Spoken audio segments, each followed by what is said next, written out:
And we're live. Alive. Welcome to you, the viewer, and to the fantastic panel that we have on the side here. It's the After Dram, and that means it's time to unwind. So put up your feet, grab a cocktail.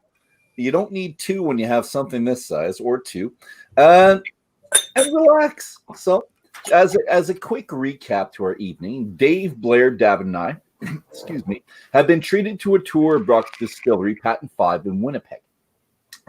We're all sitting in the lounge enjoying a much anticipated beverage. Distillery tours are hard work. So we got a little picture of the lounge here. Yeah, right there in the gallery. We got it. There. So there's the lounge. We're not as good looking as they are, or the people that we never are, but it's a beautiful lounge. And here's another one of the lounge. All right. Let's do another round of introductions, shall we, gentlemen? So and again, what's in our glasses, because we all poured something. We'll do the same orders we did before: Davin, Blair, Brock, Dave, and then I again, if we could. Thank you. And Davin, you're up. Hi, I'm Davin de Kergommeaux.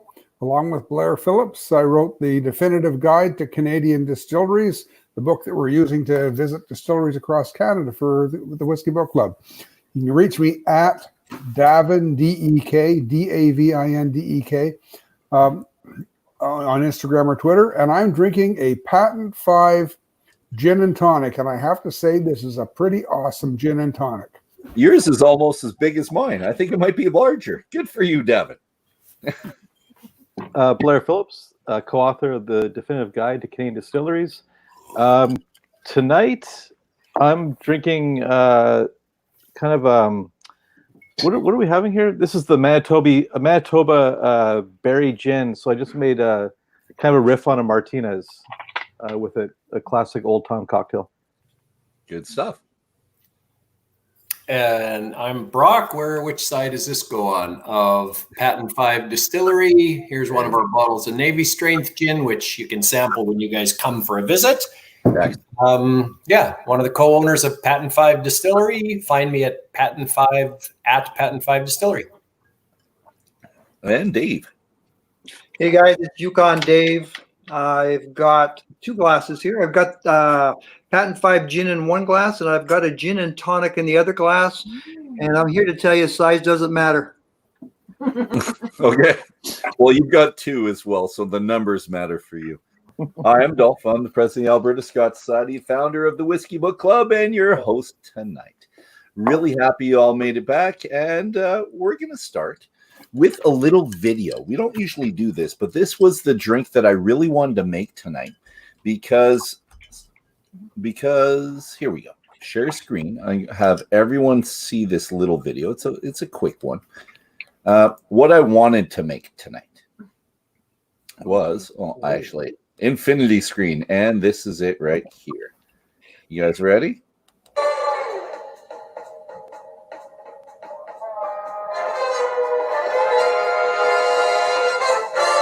Hi folks, today we're going to be making a twist on the classic French 75 cocktail. The cocktail got its name during the First World War. It's named after a gun used by the French army. So for this, just as a little homage to that, we're going to be using our Navy Strength gin. So for this, you're going to need 1 ounce of gin. The recipe has changed over time to include simple syrup rather than grenadine, but the original recipe did actually call for grenadine. So we're going to be using some BG Reynolds grenadine syrup for this. So 3/4 of an ounce. And then you're going to need a 1/2 ounce of fresh lemon juice. And just to amp up some of those fruity notes, we're going to be using 1 dash of cranberry bitters. Ooh, yum. So you're going to need to give this a nice hard shake with cubed ice.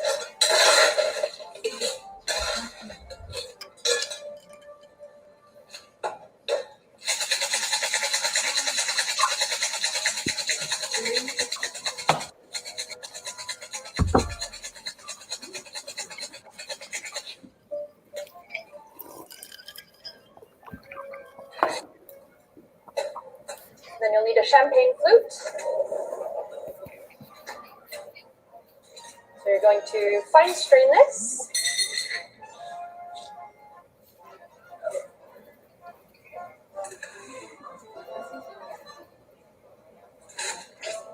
Nice color. Top with some sparkling wine, a nice dry sparkling wine. Traditionally it was champagne, but you can use whatever you prefer. And then lastly, a little lemon zest to brighten it up. There we go. It's a cranberry and grenadine French 75. Cool. Wasn't that cool? That's fantastic. I like that a lot. So, my question to you, Brock, was how many of these videos did you produce? Because I saw two. There was that one, and I can't remember the name of the other one. But were there several? Maybe?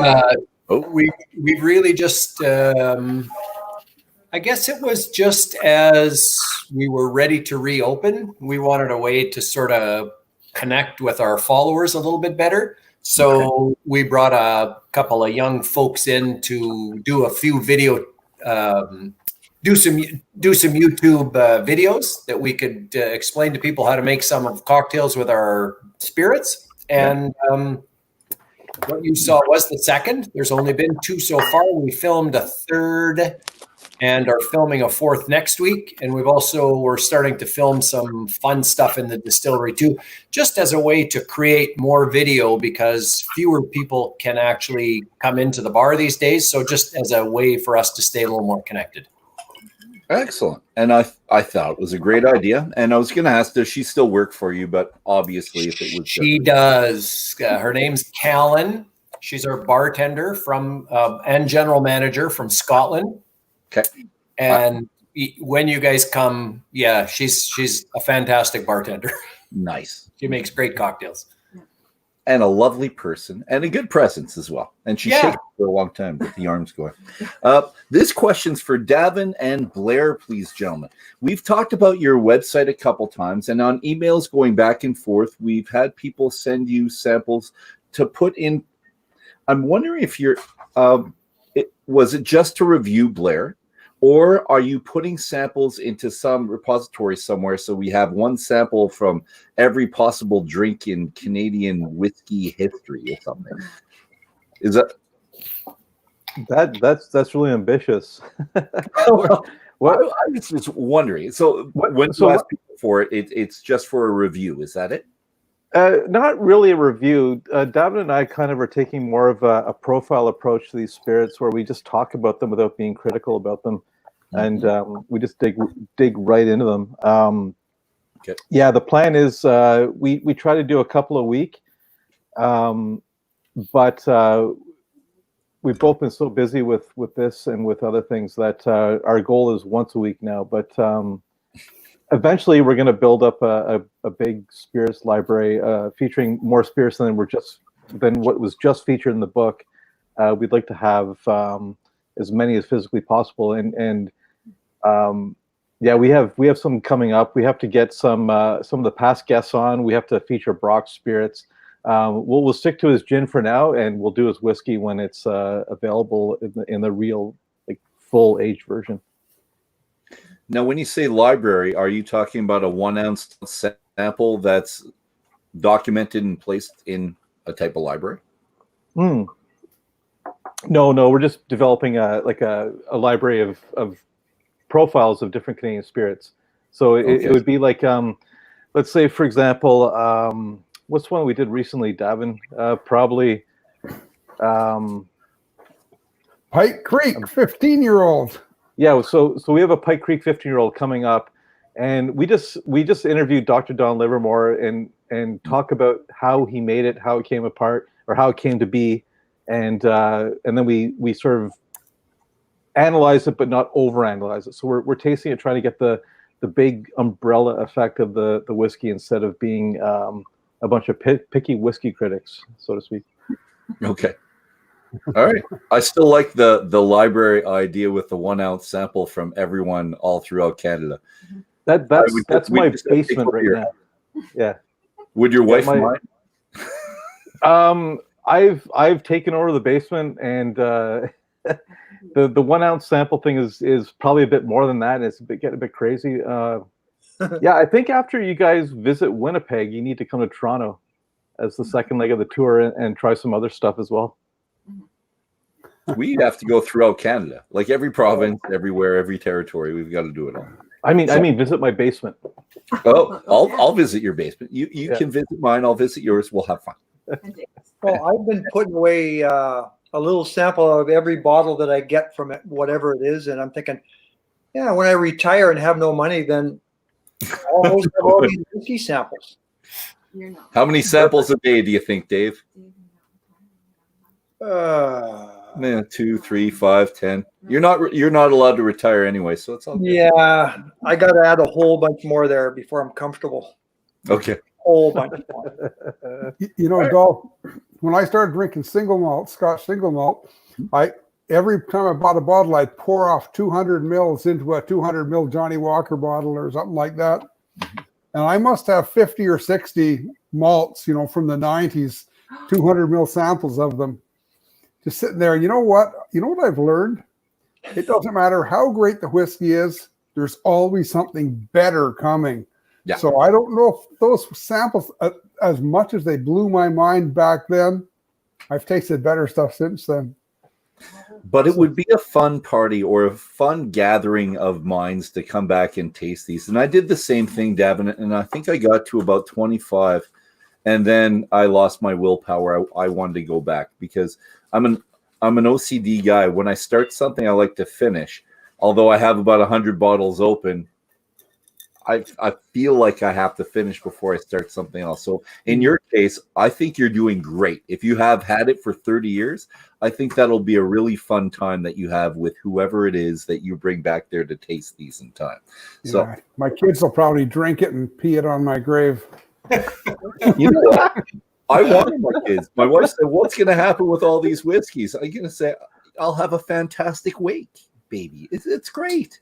My children will drink it, and hopefully they'll appreciate it because I'm sure you've talked to your daughter about whiskey as well, right? It's not something that's foreign to her. She's probably tasted it and has some type of appreciation. Oh, yeah. Yeah? Okay. So I think all of our children, if we have children, all of us, I think we all do. Brock, I can't speak for you. I'm sorry. I think 3. Yeah, I'm 3. Yukon's got his. And Yukon Dave is going to be a grandpa. I just heard about that today. So congratulations, Dave. I didn't say that. Congratulations. Young for that. You must be really old, Dave. Really? It's the oldest beer rep in Alberta, let me tell you that. Oh, yeah. Back to the stuff. So Brock, this is the after Dram, a little bit less formal, and we just say whatever comes to mind at the time. But some questions do come out that possibly should be answered. And my question for you was, because you're in the building that you're in, was it hard to get your license? Were you able to distill there after a lot of work, or was it a relatively painless process with the local government and the provincial? This is probably the first 5 chapters of why you should not open a distillery. We had to have the building rezoned. We had to. It was endless.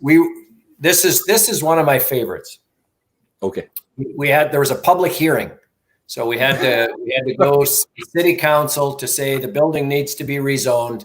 It passed. And then we got the conditions from each of the 13 departments from the city.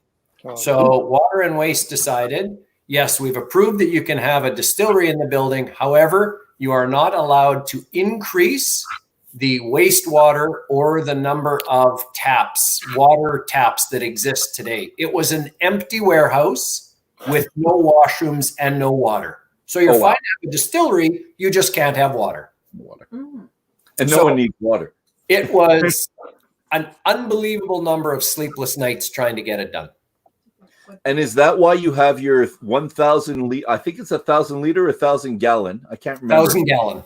The water distribution system. Is it because of that partially? You know what? That was just one of our principles. Let's be good stewards. All of our cooling water is recycled. It takes a lot longer than running cold tap water. All of our spent grain goes out to farmers. We use very mild detergents to clean our still. So it's just It's just how we chose to operate. And the big, sorry. No, I was going to say, regardless of what the city said we could or couldn't do, and they'd be fine with us dumping everything down the drain. Oh, in the end. Okay, that's a bit sad, but That's kind of funny. because it was a historic building that these conditions were implied, or just generally what they wanted. The city of Winnipeg has a whole separate set of bylaws for downtown Winnipeg, and we're in downtown Winnipeg. So the building does not have a historic designation. So this, and in fairness to the city, distilling is new to Winnipeg, right? Yeah. So it's just new to them. So I think they tried their best. They have to make sure that they look after people who are in the distillery, and they're able to enjoy their cocktails safely. So, but it was very frustrating. I bet. Provincially, it was pretty good though. And as you answer, I'm going to show people the shirt from Patent 5. Nice shirt. Right? Look at that. So that's the old map from the 1880s. If it was blown up a bit, you could actually see the street called Distillery Avenue where Radiger Herb was. The province was fine. Yeah, the province was fine. The only body within the province that had jurisdiction was health, and we complied with all of their concerns. Thank you, sir. And I'll go again to another question. I want to know if you've had the chance to work with other distilleries, possibly. And looking in Davin's book, I don't see Gimli being close, but other distilleries, are you able to work with them or microbreweries on a political level, on a tourism level, or collaboration level? Can you work with anyone, or have you been able to work with others? We have. So I chair the Manitoba Craft Wine, Spirits, and Cidery Association. So I am an active lobbyist. In fact, we met with the minister Wednesday of this week, the Minister of Crown Services responsible for liquor in Manitoba. So that part of it, very active, and this government's been very helpful. Second part of collaboration is we're working with the cidery, the only meadery, and the only winery on collaborations, and we've got 3 projects on the go with some of the craft breweries. So yes, we're actively part of the community and going to do some really fun things with apple brandy and honey vodka, and nice. With the grape guys, we've partnered on a kind of a funky little grappa project. So these are super small scale, but just meant to be fun. So have you reached out to Non-Such Brewing, or they're just around the corner from you? They're awesome friends, and yes, we have a couple things that we'll be announcing before too long. Okay, cool. Because they're so close. I figured you had to do something. Yes, around the corner. Yeah, it's a growing partnership. They in fact they rented the space beside us as well now because they're growing so fast. So we actually use that space to store our bottles and stuff. So yeah, we're working very closely with them. Awesome. They've built an awesome brand and they make great beer. Good. And I haven't tried them, so I'd like to try them. Yeah, they've got some really cool. Their original beers were some very cool original Belgian style beers. Oh wow! Ooh, I love my Belgian beers. Excellent. I do. See, you guys have so much to do when you come to Winnipeg. I know. It's all drinking, but yeah, it's a given. I consider the video you did for CPA Manitoba form of community relations, giving back to the community. So it promoted you a bit, but you were doing a service to the CPA. Did they approach you to do this video? They did. Yeah. So I've done a few with them. I think that last one was around how we pivoted for hand sanitizer, right? No, it was the previous one I didn't talk about. I didn't get to that. And it was real. I was going to ask you the same thing. I didn't want to take the thunder away from the YouTube video, but it was telling us how being an accountant led you to this field and how it helped you in the field. Right. So I just wanted you to tell us a bit about that if you could. Yeah, well, they approached me, I think, because the view of accountants is changing more slowly than it should. And I think they thought someone who ran a granite company and who is now running a distillery might have some interesting stories to tell. So I did that. And the other one wasn't, it was just it was a written story, not a video. But yeah, CPA has been just an awesome partner and have really, really helped us with our business. I have to say that everybody we've come in contact with, our local biz, the CPA, the local media, everybody's really excited that, you know, that we're creating spirits that have a Manitoba and a Winnipeg flavor. Good, thank you. And beyond that, let's talk about. Well, not that one. Sorry, is that one there? Hand sanitizer. So you brought it up. So let's talk a little bit about the hand sanitizer. So you didn't charge people for it. Well, and you were looking for people actively within the community to help. Yeah, we're like, if you look at where Patent 5 is in Winnipeg, we're in the part of downtown in this exchange district, right? And there's an awful lot of agencies that work with vulnerable people in the core area of Winnipeg, and we had a bunch of spirits or high proof alcohol in our space, and there's a need for hand sanitizer. It really felt to us like it was meant to be. So all we had to do was source glycerin and hydrogen peroxide. And I say all we had to do. Back in the early days of the pandemic, that wasn't easy. That wasn't easy. No. It was very difficult. However, my wife is a pharmacist, so she called in lots of favors from lots of pharmacies who provided it to us either for nothing or at cost. And it actually became a distribution issue for us because there was such need. We gave to over 100 agencies in Winnipeg. So, you know, we closed our bar on, I'm going to say March 16th or whatever. And by March 19th, we had our application into to Health Canada to get licensed, and we were making hand sanitizer, and off we went. So it was, we've had no downtime during this, you know, the early days of the pandemic. Good. And I'm sure it was well appreciated. Well, and you could see that in the comments on the side. If you did, you would have seen everyone. Yeah. Yeah. And it's part of being part of the community. And I'm going to stick with the community. Who else do you deal with closely? Let's talk about farmers, people who are giving you the product. Do you have the names and where they're from? Are they generally around Winnipeg? Or are you branching everywhere in Manitoba? We don't, because we don't have a mill, and that's a whole other issue in terms of licensing, but we weren't able to have a mill in our space. So we rely on a few mills within the city. So they have the relationship with the farmers. We have the relationships with the mills. Okay. But we know that, you know, they only buy and mill Manitoba grain. So I would love to get to the point where when you come to Winnipeg, I could drive you out to the cornfield and show you the corn, but we can't have a mill, and we're just not at the scale yet to warrant having our own mill so that we could go out and buy the corn and the wheat and the barley directly, but we'll get there. So kind of a question here, Brock. So then what you're saying is you don't grind your own grain on site because of like explosion problems? Exactly. Yeah, we do our malted barley on site. Okay.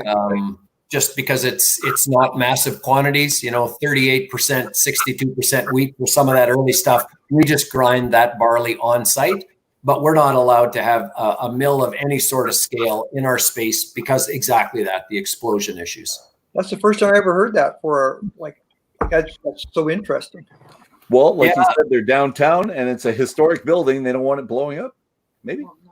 Anyway, Davin, I'm going to rely on your knowledge of Crown Royal here for a second. Can you put it in context for the next question I'm going to pose, Brock? The immense scope and size of the operations of Crown Royal for us. Can you throw some numbers out of your head? I'm going to steal a quote from Barry Bernstein. Crown Royal, the distillery in Gimli, spills more whiskey in an hour than Brock distills in a year. Possible. They're way full. 56 warehouses up there. They're massive. They sell, I think, 5 million 9-liter cases every year just in the United States. So what's that? That's 60 million bottles of whiskey every year just in the States. Okay. It's massive. I heard Which is what we want for everyone out there to know, the massive scale of this. So, Brock, do you have a relationship with them, or are they on a level all their own that they don't really search for relationships with other distilleries? To be honest, I've never reached out to them. One of my partners actually did a tour of their facility, and he said one of their fermenters is probably 3 times the size of the entire space that we occupy. One fermenter. So no, we've never reached out to them. I don't know what would be in it for them to partner with us on anything. There's, like Davin said, their scale is there's stuff that accidentally falls out of the barrel that we would be out there with a sponge sucking up. So yeah, it's a completely different scale. Nice way to say it. And which leads me to the next point of the question. Do you ever have a problem with procuring anything when other people are just giving all their product to this monolith really close to you? So do you have a problem with getting any type of grain or because of them? Because they're more than just a regular distillery. They're more than 100 regular distilleries. So it's the competition between you and them. Do you still get everything you need? Yeah, I think, again, the millers that we deal with could never, they couldn't fill one order for Diageo, for Crown Royal. So they're just happy when we order, 4,000 pounds of corn. To them, that's a good size order. It's worth their while. Whereas, again, 4,000 pounds probably spilled off the truck and fed the sparrows in Gimli. Like, yeah, right. The scale is so immensely different that there's lots of small partners that are very happy to work with us. So you're working essentially with craft millers. Like, if we could think of it in those terms, they're more craft-like than that. Okay, absolutely. Yeah. Perfect. I like that. I'm going to go back to your site. And when I went on your site, I saw this. So you're the first of our highlighted distilleries to place a traditional land statement on, and I'm sure there's tons of them out there that I haven't seen, but I'm talking about the ones that we've highlighted so far. Why do you feel this is important to put on important enough to put on your homepage? Like, right up front, it's right there. Again, it was just one of those principles, right? Like, we are fully accessible to anyone. That was a principle that when we built that distillery, that anyone should be comfortable getting in there. Everyone should feel welcome. And if we're about the history of Winnipeg, it's an obligation for us to sort of to express our gratitude or our I can't think of the word, the respect for the ground that we're on and where we're located. And again, just a principle that everyone should feel comfortable. At the back of our menu, it's like, if anything makes you uncomfortable, please talk to your server. This is an all-inclusive. Everyone should be very comfortable. We support a number of organizations in the downtown core. You're right. You said something earlier that it's part of being a good member of the community. And just piggybacking on what you just said, this is your next one. So your inclusive belief statement that you have on there as well. And I don't know if I've seen one either. I might have when I was looking through the 3 in BC, but I can't remember specifically. So I don't want to name anyone particularly, but it's good. It's a great statement. It works really well. Well, I think if you say it, then people feel empowered that if they're uncomfortable in any way, they feel empowered to be able to speak up about it, right? Yep. And it should, hopefully anybody who reads that says, okay, I'm welcome there. And feels good. All right. Another long question, and Dave's going to roll his eyes because whenever I say a long question, he usually does for me. It's funny. It appears from many sources that you have put a lot of time and effort getting your tap room operational. It's obvious. From personnel to the decor, both. The cocktail menus in the hands of Brendan O'Shaughnessy, a Saskatoon native who spent 5 years mixing drinks in, I can't say this, Coachella, a Pan-Latin restaurant in Vancouver. So the room has sourced vintage crystal glassware. It's got chairs from a Presbyterian church. You've got vintage wood, stainless glass, everything. To work in a room that feels like the area when cocktails started is really nice is one of your comments that I got off of CBC. One, does Brendan still work there? He doesn't actually. Callan is now runs the place. So Brendan was instrumental in setting it up, and Callan now is our general manager. But Good. we continue to do regular stops at Value Village and all of the places that you might go out to find some really cool vintage cocktail to stay on brand in the cocktail room. Stay in there. Okay.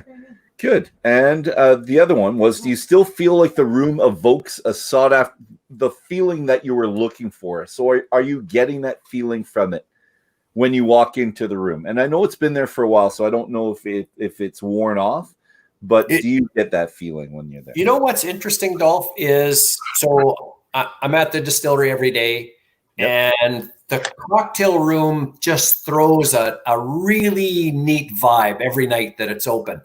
And from March 17th, there was about 3 months where the cocktail room was closed. And on the nights when you're working late in the distillery and you leave at 8 o'clock and the cocktail room is empty, it just felt like there was something missing, that people are having a good time in there. And that's back again. So it feels great. So I would say absolutely that room. We're always making little changes to it to keep it just, I guess, to improve it or make something just a little bit new. And I think people still have that feeling that they're in a real special place when they're in the cocktail room. Excellent. And I'm going to put up something and Davin's the one that introduced me to this term, a boozorium. If I could find the article that talks about the boozorium right here. So, I'm just going to read. Tomorrow, we're traveling back in time. We're inspired initially by a newspaper clipping detailing the closure of the St. Regis Hotel bar during Prohibition in Manitoba. I've got this, by the way. We'll be transforming into the boozorium. Let us know what ails you, and our pharmacist will prescribe you giggle water cure all day. This is fantastic. So I'm going to ask you in a second what you did for that night, but I want Davin to tell me and everyone about the boozoriums a little bit, because I thought it was a fantastic term. I'd like to hear the definition of a boozorium from you, Davin. Good. Well, these were essentially warehouses that were set up right on the provincial borders. They built one on the borders to Saskatchewan. Pardon me, to Manitoba. They were from. Let me start over. The Bronfman brothers were making whiskey in Saskatchewan.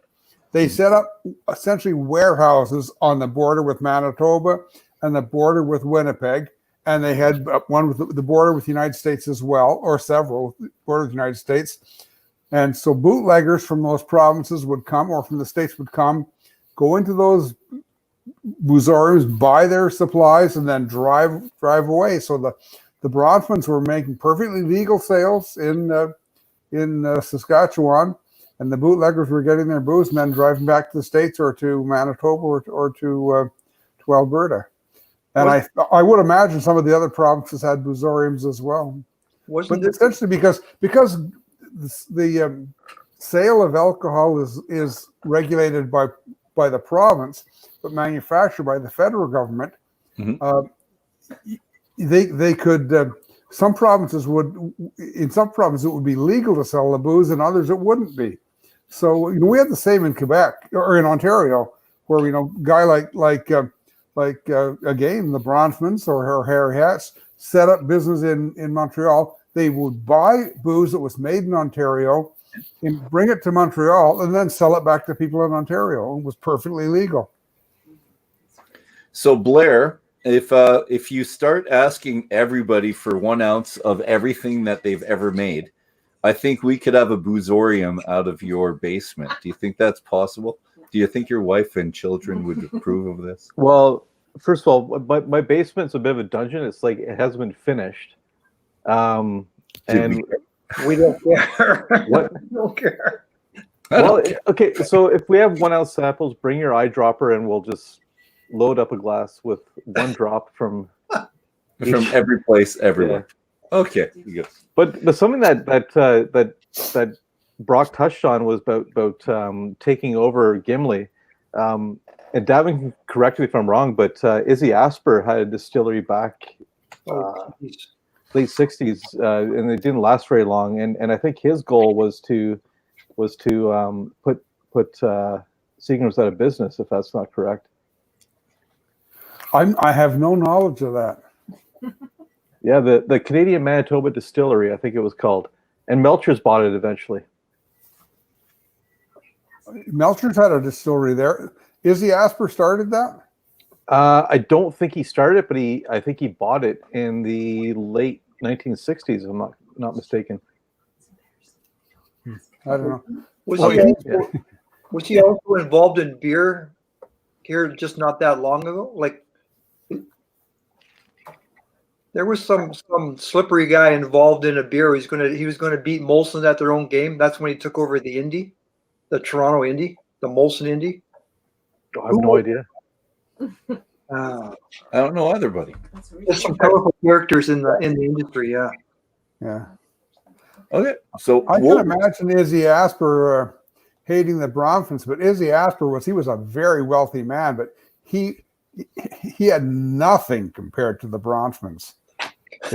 Honestly, taking on the Bronfmans, I think that's like you got to have a massive ego to do that. I mean, they essentially set up the state of Israel, for example, as one of their charities. They, built half the hospitals in Montreal, and it was the largest distilling empire ever in the world, and they had distilleries right around the whole globe. They were deep into rum and deep into brandy, deep into all kinds of other spirits as well. And so, Davin, remind me how they went belly up. It wasn't a third generation that crushed them, was it again? Yeah, the third generation decided they wanted to be in the movie business, and that's right. Oh, right. See, we hated the third generation when we read that first book. There was always a third generation that destroyed them. I think it's a cruel thing to do to your children and your grandchildren to make them follow in your own footsteps. I don't know. I think they could step up, Davin. The children can step up a little bit. Well, they weren't interested. I just said, okay. Suck it up. Brock, here's the article actually that you were talking about, or that was referred to before. So Barclay Jubilant Manor. So it's all blue for some reason now. There we go. And if you have you should read this. I don't want to read it out loud. Just how they ended their career is quite neat, which kind of goes with the feel of the whole area, the debauchery that we were talking about before. Now, you also, for the boozorium, you had this. So gigawatt of cure-alls, and this was your menu. Now, Brock, was this a menu for a long period of time or just for a specific event? It was for an event. The event's called Nuit Blanche, which is an event that goes till, I don't know, I think 4:00 in the morning in September. And we partnered with the Prairie Theatre Exchange. So what they did was they had actors that went into costume, and they had a discussion, and they sang as if this was a boozorium during Prohibition. And then we had the menu, and if you had a sore knee or just a general ailment, our pharmacists were there to help provide you with a cure-all for whatever you had. So it was just a fun night. This group of actors did 3 shows, and it was a massive hit. It was lots of fun. Cool. And talking about pharmacists, your wife's pharmacist, but she also made at one point the bitters, choke cherry, sour cherry, rhubarb bitters. Do you still do this? The bitters are on hold for a bit. They're, okay. I don't know, they're almost as hard to make as good spirits. So we've gone off on a slightly different direction now. She makes cordials. She makes a lemon cordial and a blood orange cordial, and she runs all the market sales. And so bitters, actually, we've got probably 10 5-gallon jars in the house here waiting for us to actually make a final determination on it. So bitters are on the list, but we have not released them yet. Okay. Blair, what's a cordial? Right as you're taking a drink? I'm sorry, buddy. I'll let Brock explain what the cordial is. Okay. A cordial is sort of like a flavored simple syrup. So like lemon cordial is, all you have to do is zest a few hundred lemons, squeeze a few hundred lemons, add a little bit of citric acid, some sugar, boil it for 3 or 4 hours, and then bottle it. So it's a tremendous amount of work, but fresh lemon cordial is amazing. Nice. And thank you, Brock. I usually go to Blair for all questions relating to anything other than whiskey. I go to Davin, usually whiskey. I know Blair does whiskey as well, but that's how I think in my mind. Always whiskey and then everything else that Blair gets. So he's our resident expert at that point. Well, I think of lemon cordials as lemon simple syrup, basically. That's how I. Okay. But I'm not a bartender. That's the thing. Like I'm not. Nor am I. So, but I see it as a lemon flavored simple syrup as well. Yeah. Alrighty. Brock, you were planning that distillery and the room as well to be a tourist destination. When you come to the city, and this is your quote, you visit the Forks, you visit the Exchange, you're making a stop at the distillery, and you're bringing a bottle of this home to show your friends and tell them about it. Do you find that a book like this is pretty helpful in that type of situation where you want the tourists coming back and forth? You read your write-up, though. Yes, I did. Absolutely. Those are the kind of people that we want, right? People that are educated about spirits, that when they come to a new place, they want to know what's this place got that might be a little different.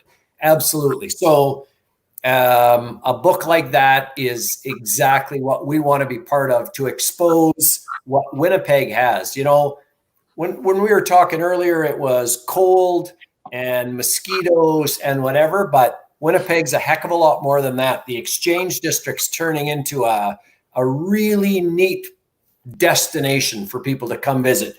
And in the heart of that's a distillery and a cool cocktail room. So we're really excited about where we are and where the Exchange District is going. And again, they're on page 155. 155. And it tells us that Gimli is 1 hour and 5 minutes away, and Capital K Distillery is 15 minutes away. Do you ever work with Capital K? We haven't really. We're at the same markets. We have slightly different niches. Okay. Yeah, we don't. I mean, we work together every time we're lobbying the government and whatnot, but we have our own markets that I think are a little different from one another. So can I ask a question here real quick? It sounds like there's only 3 distilleries in Manitoba. Yes. When you go to the other provinces, it seems like everybody has a distillery. Yep. Is it just the difficulty to get into the distilling? Is it the lack of the, I don't know, let's say the consumers and the bars and restaurants actually buying your product? What's kind of kept you guys back? Like not you, but the whole province of Manitoba. Like, is it Crown Royal crushing everybody? No, you know what? Grandfather of it. I don't think they know we exist, and I don't think they care. But you know what it is, Dave? I'm sure it's the markup structure. In BC, Alberta, and Saskatchewan, a craft distillery can sell their product with no markup on site. They can sell it to at farmers markets. They can sell direct to bars. We can't do that. You can't sell direct to bars? No, we're not allowed to sell direct to bars. So Manitoba, and you know what? I believe our government is starting to make some changes that will allow this to happen. But I would say essentially that it's a 5-year proposition before you'd make a penny opening a distillery in Manitoba, which is why nobody does it. Well, I went online and I looked at the Liquor Mart prices of their of the gin. Yeah. And they've got two, like one of the gins was out of stock and one of the gins was in stock as long as you had it shipped to you. It wasn't in any stores. So you sell it for basically $42 and they sell it for like $42. Right.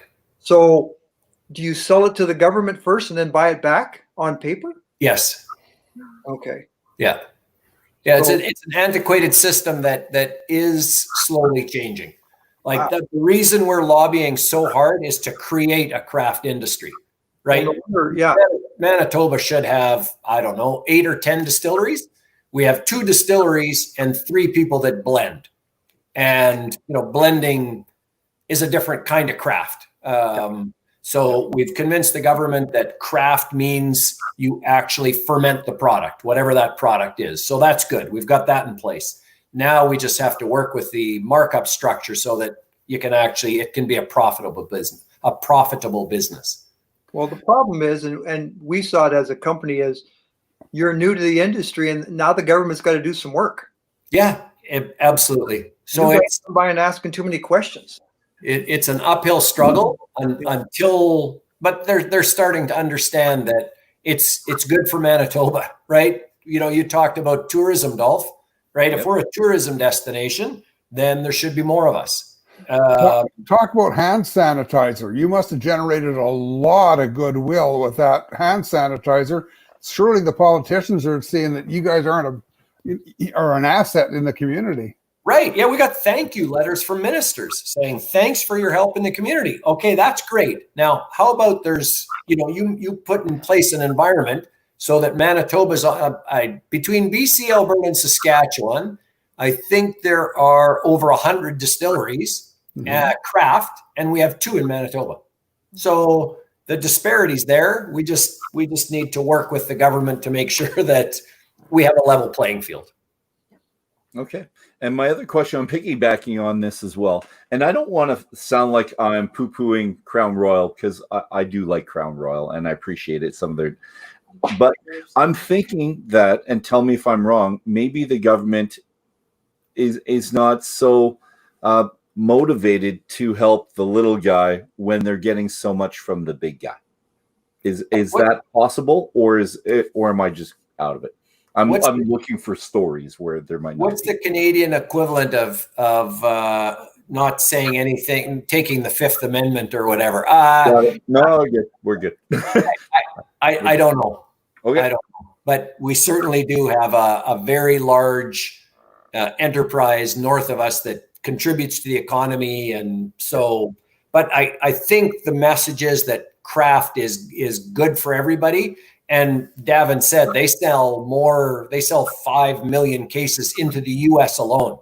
So having a craft distillery in your backyard is not going to affect you at all. Don't forget, Dolph, that Crown Royal has a distillery that's probably just as big in Montreal. And there's a burgeoning craft distilling industry in Quebec. I mean, Crown Royal is it's bottled either in Amherstburg or in Montreal, and they have massive distilleries. Like they have a 90,000 liter pot still at the distillery. A new one. They just put in a second one at the distillery in Montreal. It's a big plant, and I'm not trying to be defensive, but Crown Royal. Nobody can blend whiskey the way Crown Royal does it. They have absolutely blown every other blending shop out of the water. If you like Glenlivet, it's blended the way Crown Royal taught them to blend it. If you like Chivas Regal, it's blended the way Crown Royal taught them to blend it. They changed the way rum is blended, and believe me, this is a major asset in terms of the Canadian distilling industry. But I don't think they're really even a factor in what's happening with the micro distillers, because that's an entirely different industry. And it's like we're whiskey guys, so we think about whiskey, but we forget that grain is grown to make bread, barley is grown to make beer, and distilling is just a side industry. It's not the main market for these things. And I just don't see how the presence of Crown Royal would make the government not take proper note of other businesses that are operating in their community. And certainly Crown Royal, Diageo, is not going to do anything to deliberately hurt small distillers. I mean, their whole philosophy is to be generous, and generosity is the way they operate. So I think that this is one of the problems that we saw in Ontario, where that somebody decided that the big distilleries were the enemy, and the whole philosophy of their craft distilling association was we somehow we've got to differentiate ourselves from the big boys.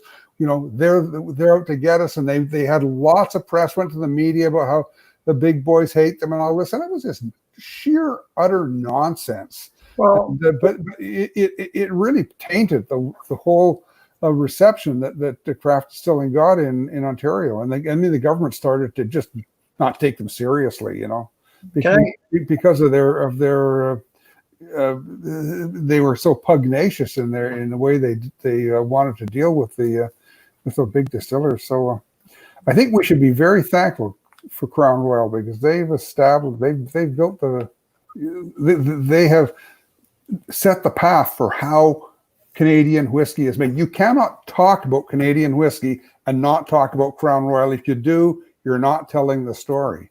Right. They sell more than the next three brands combined. And we talked about Canadian Club is pardon me? I was just going to say a rising tide floats all boats. So they're part of what's making whiskey special within the country. But so is the micro distilleries coming up as well. And I think that we could hope that they're pushing each other. And last Friday, Dave and I were at a tasting, and Dr. Don was there. So JP Weisers did our tasting with the Alberta Scotch Society. And we were given the chance to try 6 whiskeys, 3 on the market now from the alumni series, and 3 that are not on the market yet. So we were their guinea pigs, and I was happy to be, because it was phenomenal. Yeah. And I'm thinking that these whiskeys that they were putting out is a little bit of pressure from the micro distilleries, because I would like to think that the quality of the spirits that are coming out through the other distilleries in the country is pressuring the big guys to up their game a little bit. That's what I'm hoping. I really do think that's happening. And the 3 that I had from them, I don't want to say what they were, because I don't think I'm allowed, but they were really good. And I really enjoyed them a lot. And I think the peated lot 40 looked awesome. What's that? The peated lot 40 looked awesome. Yes, it was. It was a quarter cask lot 40. I'm telling you, my jaw was on the table when I saw what you guys were tasting. That was awesome stuff. But you know what? I mean, not what they're doing at Hiram Walker is really quite remarkable, and it's really helping. But they can go back 35 years and pull out the honey barrels and blend them together. It's not the same thing as a small micro distillery that pretty much has to sell every barrel. I mean, when you've got so many warehouses full of whiskey, you're going to find good whiskeys which you can make. And I'm not diminishing what they're doing, but I mean, if you want to look at why the legacy distilleries are starting to do this, I don't think it's being pushed by the craft distillers, although certainly craft distilleries get a lot more press. I mean, John Hall, 40 Creek is what started this whole business of the big distilleries making whiskey that was a little bit more flavorful. I mean, they've been doing it for 15 years. They've been for 20 years. They've been making their whiskey more flavorful than everybody else's at the same price. But they've been doing those special releases for 15 years. And the other distilleries are really just kind of playing catch up now, and they're nowhere close to as successful as 40 Creek has been. If you go to the States, there are 3 brands of Canadian whiskey you can pretty much always find: Crown Royal, Canadian Club, and 40 Creek. Okay. And the rest are really very difficult. The rest, at least the ones that we can find in Canada, are very difficult to find. You find rich and rare, things like that, but you don't find those in Canada. Canadian Hunter, stuff like that. The craft distillers get a lot of media. And I remember I talked to Lou Bryson about this. He was my editor. Why are we writing so much about craft distilleries when they're less than 1% of the market? And he said, nobody wants to hear another story about Glenfiddich.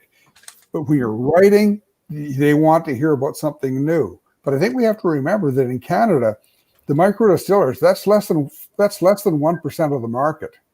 The big distillers, the legacy distillers, these guys aren't even a pimple on the flea that's biting them. But that's not always the whiskeys that you and I are looking for either. You and I are not looking for the well drinks that are coming out of the bars. You and I are thinking about things that are the more special spirits that they're putting out. You and I are enjoying a bit more. So that's what 43. I would like to take that amount. If they could tell me what percent that the micro distilleries are doing and compare that to the amount that they're putting out, which is probably massive, of these more specialized ones. I can actually get those numbers. Could you? That'd be fun. Yeah, absolutely. I could probably get them by tomorrow. I've got them on my computer. Well, believe me, I'm a math guy, so I like numbers and stuff. The legacy distilleries are making masses of premium and ultra premium whiskey. Okay, unbelievable. And that's what I want. And how? Yeah. Brock, we'll go back to you. We don't have a whole bunch of time left, but one, you got to be pretty proud of forging the trail for Manitoba. So I think there should be a pride in where you are, what you've created, and the whiskey that you have is lovely at this 9-month-old whiskey, and your other spirits, because Davin was talking about the Patent 5 gin, and I'm loving that as well. And I've already had one, and my wife made me another one of these, so it's going down quite well. But I do want to ask, you said that you could have 3 or 4 small distilleries in Winnipeg, including Capital K, and that's what you would envision for it to be successful. Or am I putting words in your mouth? No, I think Manitoba could probably support 8. I'm just looking at some of the numbers in Saskatchewan and Alberta. We're a close parallel to Saskatchewan in terms of size and whatnot. So I think compared to what they've got, we should have 4 to 6 in Winnipeg and another couple probably Brandon and somewhere else in Manitoba. Easily, if we make good spirits. But I look at the government as keeping you guys back. I look at, speaking from my own experience here in Alberta, our local distilleries can sell at farmers markets. They can self-deliver. We've got a whole bunch of these guys sending stuff out in the mail. Whoops, what's that? Well, that's them. Yeah. So it's farmers markets. Yeah. It's the government's really allowed, I think, the beer guys to succeed and has also allowed the distillers to succeed. When I look at each province, they seem to go hand in hand, the distillers and the brewers. Yeah. And we have, oh my goodness, 15 or 20 craft breweries. Nice. So, they put together a good strategy to grow that industry. Yeah. And some of these new distillers are investing, millions and millions of dollars, hiring engineers and architects, and it's good for the economy. So we'll get there. I really do believe that the story that we're telling to the government is compelling and that we will see some changes. Nice. And that's a great last note from you. But we're going to, last words from everyone, please. So I'll go Davin, Blair, Dave, and Brock. Finishing off with you, Brock. Just last words. Anything you would like to add to our night? Our 2 hours worth of discussion, Davin? Patent 5 Distillery in Winnipeg. If you're in Winnipeg, go there. They have a wonderful lounge or bar. And it's just a beautiful, beautiful building. Great place to be. It's right in downtown Winnipeg. Anyways, I'm Davin de Kergommeaux. I helped write this book and signing off till next week. Thank you, Davin. Yeah, no, all I have to say is that This stuff, I'm really looking forward to what happens in 2 or 3 years with this, to see how that develops. Yeah, Brock, this has been amazing fun to hear the story. So I'm going to throw it to Dave. Thank you, sir. Well, it was a pleasure having Brock on. I really enjoyed listening, just sitting and listening to him talk. I really enjoyed his spirits. I mean, well, that's gone now. That whiskey's history. The gin's gone. I'd like to try some more stuff. So, yeah. Road trip. Yeah. I want to thank you guys very much for making me a part of your Saturday night and speaking with you. It's always fun. I think the passion comes out very quickly when I start talking about what we're doing at Patent 5 and the spirits we're making. And, you know, I would love to host you guys for a distillery tour and crack some other barrels and talk spirit stories with you. So whenever you're ready, the door is open. We're gonna hold you to that, you know. Yeah, please that's do. A great final comment. I love that one. That's good. Well, that's it, Whiskey brothers and sisters. It's been a memorable episode for us, like all our other ones. One that I hope everyone else here really enjoyed. So we're holding up our glasses. Here's to good company. Here's to good whiskey. Here's to good cocktails. And here's to good books. This one right there. Good books. And here's the good conversation that we all had all night. So, and here's to seeing you all next week, Saturday, August 1st, for our Whisky Book Club Canadian Whiskey Journey 40 Creek edition. Thank you very much, everybody, and have a fantastic night. Can I ask